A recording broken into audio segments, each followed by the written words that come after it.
Yeah, in English, there's also an unstressed vowel.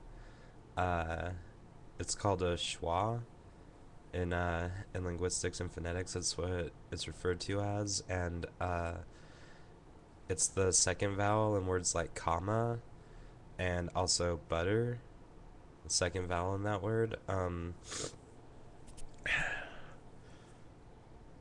So that's pretty much all the vowels. There's also though two of the vowels that I mentioned in the last recording. They're called diphthongs. A diphthong is where you put two vowels together. So with a, there's actually it's the vowel that comes below the I and above the e is I guess in Canada they have it pure. In California it's not on its own. It always gets accompanied by another vowel. It'd be like the a sound, as opposed to a. The the face vowel for face, for change, for trade, that vowel has an a. The e is the second part of it, and also o. With o, I think that's also in Canada. There'd be like o, just an o sound, but the diphthong that I use is o, is an oo at the end of it. Um, so let's see, where are we? This isn't really planned out, by the way. I'm just kind of talking. So yeah, as I said before, the main difference between accents is the choice of vowels, and I don't really remember everything. I haven't even looked at my notes or anything before I did this. It's been 2 years since I've studied this, but I'll go into some different accents and talk about what happens. One of my favorite accents is a southern accent, and I thought it was funny in my class when we learned about it. People actually think that people from the South are stupid because the way that they talk. I guess partly the Southern drawl. I forget what it's called right now, but they talk slowly, but also their vowel pattern is pretty unique. And there's many different Southern accents, but one very common pattern throughout all of them is breaking of vowels. So they use a lot more diphthongs, and they actually generally one vowel that would be just a single vowel from my accent, they split into three. So like the sit, just sit. I just use I. They the I is their second one. The E is the first vowel, and the unstressed is the third. So sit becomes see it, and seat with just an e vowel, seat, is seat, is see it, see it. Yeah. um I personally, I wish I was from the South. I really enjoyed that accent. I also try to do British accents. I'm not the best person at it, to be honest. It's tough, when you get used to speaking a certain way. It's just your mental map. When a certain sound comes up, you've done it so many trillions and trillions of times. Think about how many times you've just said E in the middle of a word. It's more than millions, it's more than billions, it's probably in the trillions somewhere. I really have no idea, but so that becomes natural for you, and let's say you're speaking a foreign language. That's why, all Germans kind of have a very similar accent when they speak English, is because they're just used to what they have. And also, Germans, they don't have a th or the in theirs, so it always comes out weird, they're just not used to it. Because when you speak, it becomes kind of clear, I think, especially when you listen to a foreign language, like take Spanish. I'm from Southern California, and Mexicans speak Spanish very, very rapidly, and I understand some Spanish, but I just can't keep up with them. So when you listen to a foreign language, it becomes really clear just how fast people talk.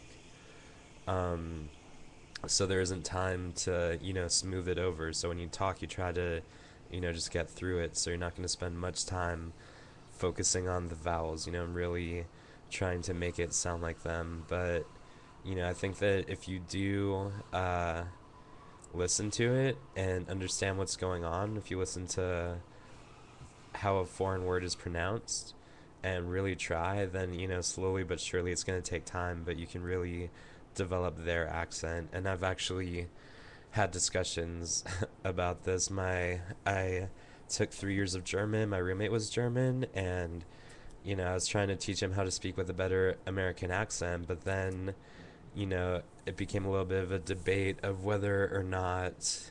I mean, he was a very cute, attractive man, whatever.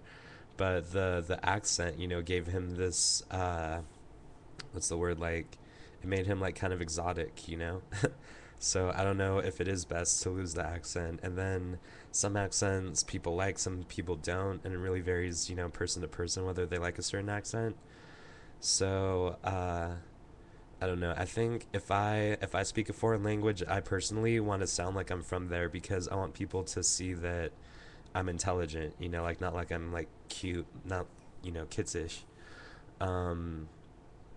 So yeah. So uh, other things about accents and vowels. If you put vowels after or before certain letters, they can change. And one of the major changers is an R. If a vowel comes before an R, for some reason I really don't know why this happens, but the vowel can become something else. Like it's. How can I show this? Favor. I can't think of a good example to use right now. I'll try to come back to it if I can find one. Um, so what else can I talk about? I think I'll give accents a break for right now. If anyone has any questions, if anyone even watches this, I don't really broadcast or anything, so someone has to randomly look up California accent to see this. Yeah, feel free to ask me. I think I'm gonna move into a couple of other things that I thought were cool in linguistics. Uh, One thing is the Whorf hypothesis, and that basically says that language influences thought, and just like we make trillions of sounds, there's also grammatical rules for every language, and those rules like apply to the things that they're describing. So this is the example I always use when I talk about this. When you have a noun in English, there's always plurality that's inherent. It's either plural or singular. There's no time when you're expressing something that isn't plural or singular.